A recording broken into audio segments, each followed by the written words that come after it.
Mesdames et messieurs, bonjour et bienvenue dans votre nouvelle édition. Voici les 3 principaux titres de l'actualité de ce vendredi. Concernant la libération des 46 soldats ivoiriens encore prisonniers au Mali, la junte militaire malienne met en garde la CEDEAO contre toute incursion. La junte craint une instrumentalisation de la CEDEAO par les autorités ivoiriennes pour arriver à leur fin. Environnement, les ministres africains de l'environnement sont à Dakar au Sénégal pour parler de l'avenir et du climat. Au menu des discussions, érosion côtière, inondations, sécheresse et conséquences en termes d'insécurité alimentaire. Et puis en France, le président Emmanuel Macron a annoncé un projet de loi sur l'asile et l'immigration, un sujet délicat dans le pays, mais qu'il est plus que nécessaire de réformer. Les détails et le contenu du projet en cours d'édition. Et on ouvre ce journal avec l'épineux sujet des 46 prisonniers ivoiriens retenus depuis plus de 2 mois au Mali. La Côte d'Ivoire a demandé à la CEDEAO d'intervenir car aucune issue n'est trouvée à ce jour. De son côté, hier, la junte au pouvoir au Mali a prolongé la joute diplomatique et verbale avec la Côte d'Ivoire sur le sort des 46 soldats ivoiriens détenus en l'assortissant d'une mise en garde à l'adresse de l'organisation sous-régionale, la CEDEAO, contre toute incursion. On fait le point avec Aymeric Towegnan. Le dossier des 46 soldats ivoiriens détenus à Bamako continue de pourrir les relations entre la Côte d'Ivoire et le Mali. Après la demande d'extradition de personnalités maliennes exilées en Côte d'Ivoire en contrepartie de la libération des militaires ivoiriens, Abidjan dénonce une prise d'otage et porte l'affaire devant la CEDEAO. En réponse, Bamako se montre imperturbable et affirme que le dossier est purement judiciaire. À la décision du gouvernement ivoirien d'avoir transformé un dossier judiciaire en une crise diplomatique et par conséquent de saisir la CEDEAO, le gouvernement de transition souligne qu'il n'est nullement concerné par cette procédure devant l'instance communautaire. Pour Bamako, la médiation menée par le Togo est le seul cadre légitime pour la résolution de cette crise. Mais Abidjan estime que la junte malienne impose des conditions inacceptables et fait preuve de chantage. Malgré les médiations de plusieurs chefs d'État, rappellent les autorités ivoiriennes, le Mali se montre inflexible. Du côté malien, l'on accuse le gouvernement ivoirien d'être animé par une volonté d'adversité en saisissant la CEDEAO. Dans un communiqué publié jeudi, Bamako met en garde la CEDEAO contre toute instrumentalisation. L'affaire des 49 mercenaires ivoiriens est purement judiciaire et bilatérale. Il met en garde contre toute instrumentalisation de la CEDEAO par les autorités ivoiriennes pour se soustraire de leurs responsabilités vis-à-vis du Mali. Les soldats ivoiriens devaient, selon Abidjan, participer à la sécurité du contingent allemand des casques bleus au Mali. Dans son communiqué publié jeudi, Bamako dit les considérer comme des mercenaires. Direction l'Angola maintenant, où le président João Lourenço place son second mandat sous le signe des réformes économiques. Le président s'est engagé jeudi lors de son investiture pour un second mandat à être le président de tous les Angolais et de poursuivre les réformes économiques dans un pays où le quotidien d'une majeure partie de la population est rongé par la pauvreté.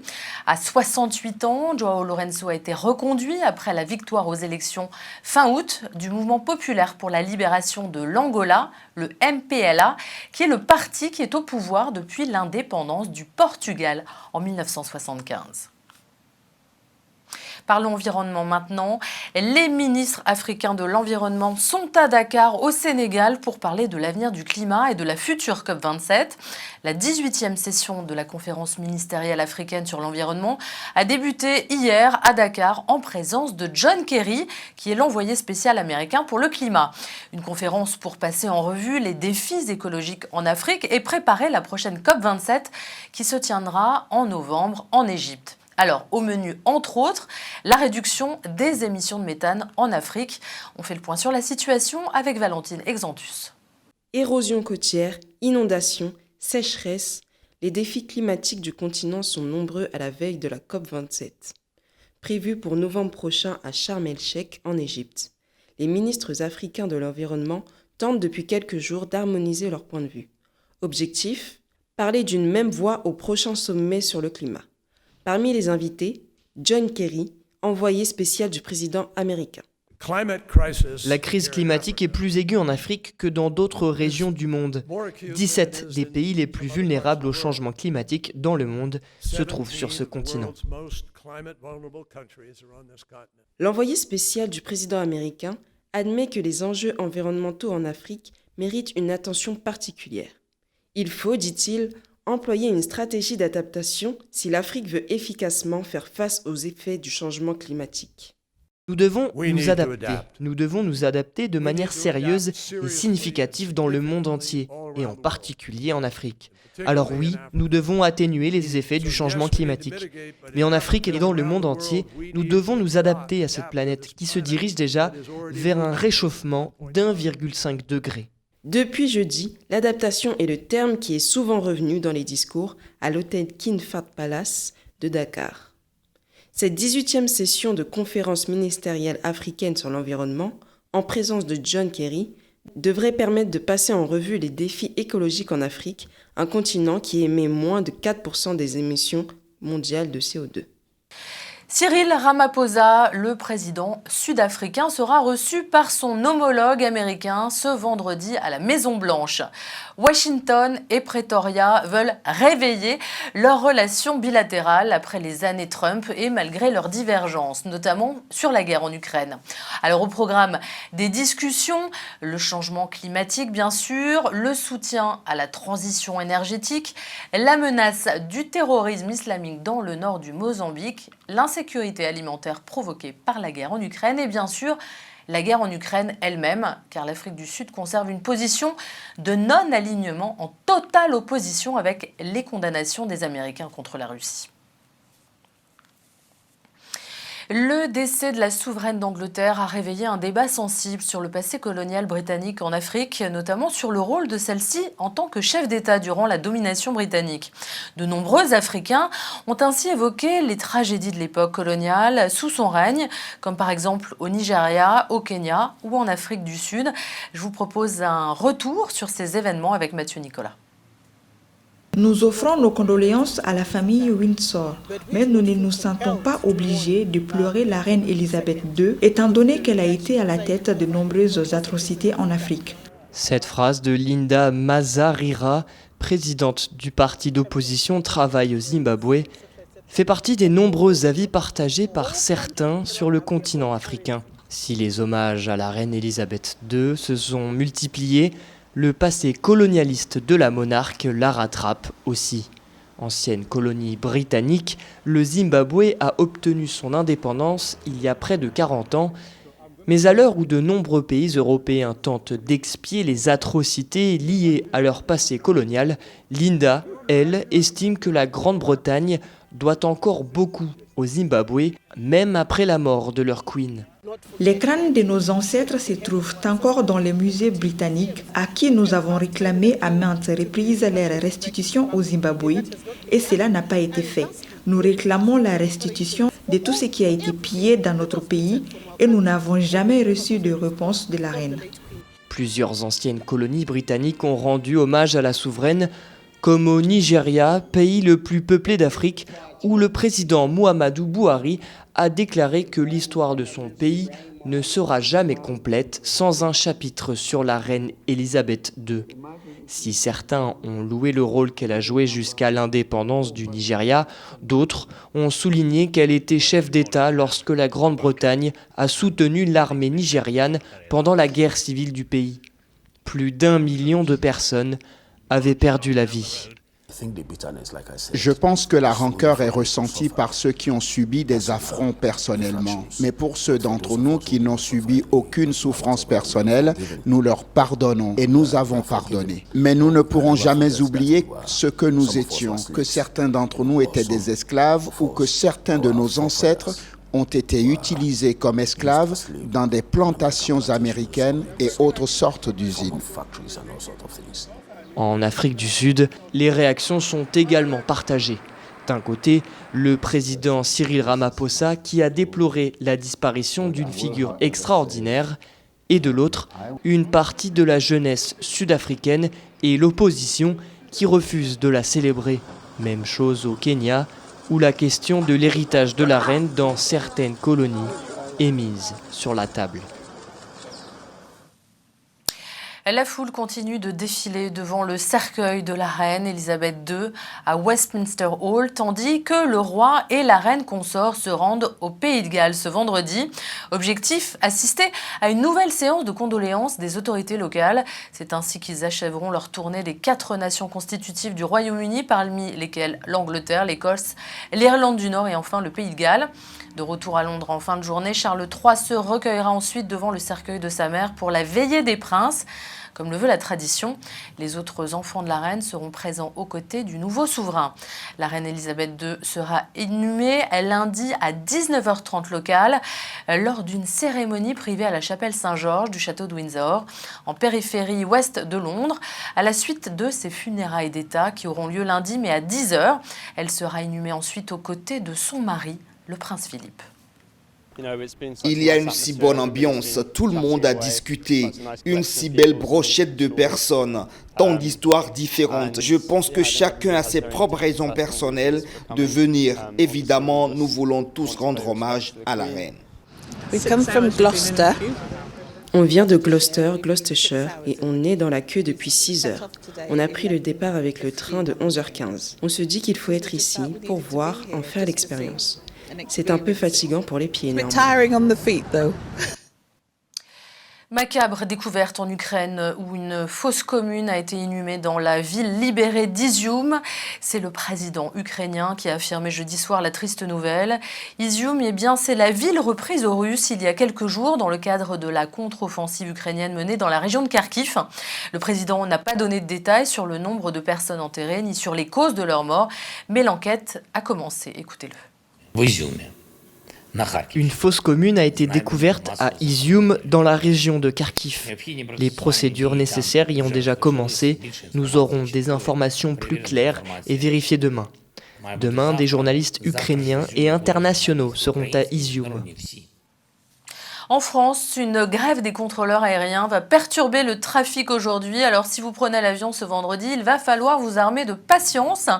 Après un préavis de grève déposé par un syndicat de contrôleurs aériens, la Direction générale de l'aviation civile française avait demandé déjà mardi dernier aux compagnies aériennes de réduire leur programme de vol de 50% pour ce vendredi en France métropolitaine et en Outre-mer. En cause de cette grève, un nouveau mouvement social à l'appel du principal syndicat de contrôleurs aériens qui réclame des augmentations de salaire et des embauches. Politique en France, Emmanuel Macron annonce un projet de loi sur l'asile et l'immigration. Mettre fin à une politique absurde, c'est le souhait d'Emmanuel Macron qui a annoncé jeudi qu'un projet de loi sur l'asile et l'immigration sera déposé dès début 2023. Il a promis d'améliorer l'efficacité des politiques de reconduite à la frontière pour les étrangers en situation illégale. Il a spécialement évoqué la nécessité de conditionner davantage l'octroi de visa à l'esprit de coopération. Enfin, il a mis l'accent sur 2 territoires qui feront l'objet d'une attention toute particulière, la Guyane et Mayotte. Plus d'explications avec Mathieu Nicolas. C'est un projet de loi qui devrait être présenté d'ici 2023. Jeudi, le président français Emmanuel Macron a annoncé son intention de soumettre au Parlement un projet de loi sur l'asile et l'immigration. Le chef de l'État a décidé de reprendre la main dans le dossier pour rompre avec, selon lui, une politique qu'il qualifie d'absurde, à la fois inhumaine et inefficace. Nous avons commencé à renforcer très fortement nos politiques en conditionnant davantage, et il fallait le faire, je l'assume totalement, même si parfois ça fâche, l'octroi des visas à l'esprit de coopération pour reprendre les étrangers en situation irrégulière, à commencer par celles et ceux qui troublent l'ordre public. Pour illustrer ses propos, Emmanuel Macron rappelle qu'avec l'actuelle loi, la France se retrouve avec plus d'étrangers en situation irrégulière que nombre de ses voisins. Des étrangers souvent accueillis dans des conditions qualifiées d'inhumaines par le président. Le chef de l'État plaide donc pour une réforme du droit d'asile et veut des procédures plus rapides, y compris pour expulser. Ça contrarie les habitudes, mais je pense que nul ne peut expliquer à nos compatriotes qu'on puisse faire différemment. Comment accorder des centaines de milliers de visas par an à des pays qui vous refusent de reprendre 2 personnes qui troublent l'ordre public et qui n'ont pas leur titre sur notre territoire? C'est impossible. Après l'assurance chômage, les retraites et la fin de vie, Emmanuel Macron met l'immigration au programme et avance une nouvelle proposition, un mécanisme de répartition des étrangers accueillis sur le territoire français. Il veut que les demandeurs de titres de séjour et ceux qui les ont obtenus ne soient plus installés en banlieue, mais plutôt dans les régions qui sont en train de se dépeupler, en priorité donc en zone rurale. Les conditions d'accueil seront bien meilleures, selon le président. Et tout de suite, place au reste de l'actualité internationale, commentée aujourd'hui par Adiata Ngoïba. Nous irons en Italie où 7 morts ont été repérés dans de violentes intempéries. En Haïti, manifestations, pillages et axes routiers bloqués. Enfin au Niger, 7 terroristes ont été tués et une trentaine de complices ont été arrêtés. C'est parti. En Italie, au moins 7 personnes sont mortes dans des violentes intempéries dans la nuit de jeudi à vendredi dans les centres du pays. 3 autres personnes sont également portées disparues, bilan annoncé par la protection civile italienne. 2 autres régions ont été touchées par les inondations, provoquant une coupure d'électricité et la fermeture des écoles. C'est vendredi dans les localités les plus touchées. Selon la protection civile, 420 mm de pluie sont tombés en quelques heures, l'équivalent en temps normal des 6 mois de pluie dans cette zone. En Haïti, la tension dans les rues ne cesse d'augmenter. Des manifestations ont eu lieu dans plusieurs villes, dont la capitale Port-au-Prince. Les manifestations ont été déclenchées en raison de la décision du gouvernement d'augmenter les prix du carburant. Cet été, une double pénurie d'essence et d'électricité avait déjà mis plusieurs villes des provinces à l'arrêt. Jeudi, la police nationale haïtienne a indiqué que tous les permis de port d'armes étaient suspendus. Plusieurs pays ont également annoncé la fermeture temporaire de leurs ambassades à Port-au-Prince pour des raisons de sécurité. Depuis plusieurs années, Haïti fait face à une profonde crise économique et politique. Au Niger, le ministère de la Défense a annoncé jeudi que 7 terroristes présumés ont été tués cette semaine dans le sud-est du pays. Une trentaine de complices du groupe djihadiste Boko Haram ont également été arrêtés. L'armée n'a pas révélé l'identité des personnes arrêtées, mais assure les avoir mises à la disposition des autorités du pays. Toutefois, selon des sources locales, ces terroristes seraient des ressortissants nigériens. Direction le Cameroun maintenant, le ministre centrafricain de la communication, Serge Guilain Djori, a achevé sa visite de travail hier à Yaoundé. Son séjour a été par 4 jours de travaux par un comité technique mis en place par le consortium L'Anecdote pour porter des réflexions sur, entre autres, comment développer davantage le domaine audiovisuel en Centrafrique. Alors à l'issue des discussions, un mémorandum a été signé par le président du consortium L'Anecdote, le président Jean-Pierre Amougou Belinga, ainsi que le porte-parole du gouvernement centrafricain. Un mémorandum qui vient mûrir la collaboration entre les deux alliés. On fait le point avec Chimène Baleba, Pierre Parfait Ndongo et Cyril Nguijoy. Ce mémorandum d'entente marque une nouvelle phase dans le partenariat entre le gouvernement centrafricain et le consortium L'Anecdote. C'est l'aboutissement de 4 jours de travaux qui ont réuni une forte délégation conduite par le ministre centrafricain de la communication, Serge Guilain Djori, et le top management du consortium L'Anecdote. Les 2 parties ont défini les nouvelles priorités devant concourir à l'approfondissement de la coopération. En tête de liste figure le développement de la radio et télévision centrafricaine. Ce mémorandum d'entente va nous permettre maintenant de faire l'extension de la radio et la télévision comme prôné par la vision de son Excellence, Monsieur le Président de la République, chef de l'État, dans le cadre de la communication afin de desservir l'intérieur du pays et aussi en termes d'infrastructures, sans ignorer le volet formationnel. Donc, je crois que nous avons commencé à travailler depuis longtemps en amont et une mission a été diligentée par son Excellence, Monsieur le Président de la République, chef de l'État, pour venir rencontrer nos frères du groupe ANEDOC. Et une équipe technique avait été mise en place et cette équipe technique a travaillé d'arrache-pied, ce qui a accouché ce mémorandum d'entente avec ce que vous n'avez pas souligné, c'est le chronogramme. Et c'est le chronogramme qui est important dans tout ça. Ce mémorandum a listé les domaines qui devaient être réalisés, Nous avons par exemple le problème de la réorganisation institutionnelle de la radio-télévision. Nous avons également les problèmes techniques, matériels de production et matériels de diffusion. Nous avons enfin la formation des personnels parce que les nouveaux matériels qui vont arriver nécessitent que les utilisateurs puissent être formés. Nous avons donc préparé ce mémorandum qui balise les étapes devant aboutir à la signature du contrat de partenariat. Cette mission du ministre Serge Ghislain Diorier participe à la mise en œuvre des très hautes recommandations du chef d'État centrafricain Faustin Archange Touadéra, qui souhaite consolider des rapports beaux fixes entre son pays et l'État camerounais. Une synergie d'action qui concourt également au rayonnement de la coopération entre la République sœur de Centrafrique et le consortium L'Anecdote. Et on se quitte sur des images qui nous viennent de Détroit, aux États-Unis, où s'est ouvert le salon de l'automobile. Le président Joe Biden, grand amateur d'automobile, a plaidé pour la transition vers l'électrique lors de l'ouverture de ce salon qui reprend vie après 2 éditions annulées à cause du Covid-19.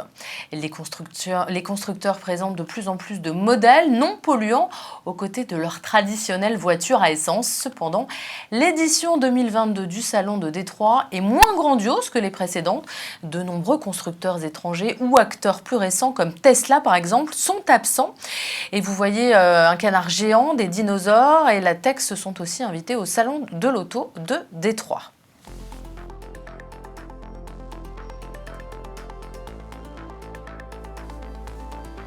C'est la fin de ce journal. Merci de nous avoir suivis. Restez avec nous, l'info continue sur Télé Sud. Excellente journée à toutes et à tous.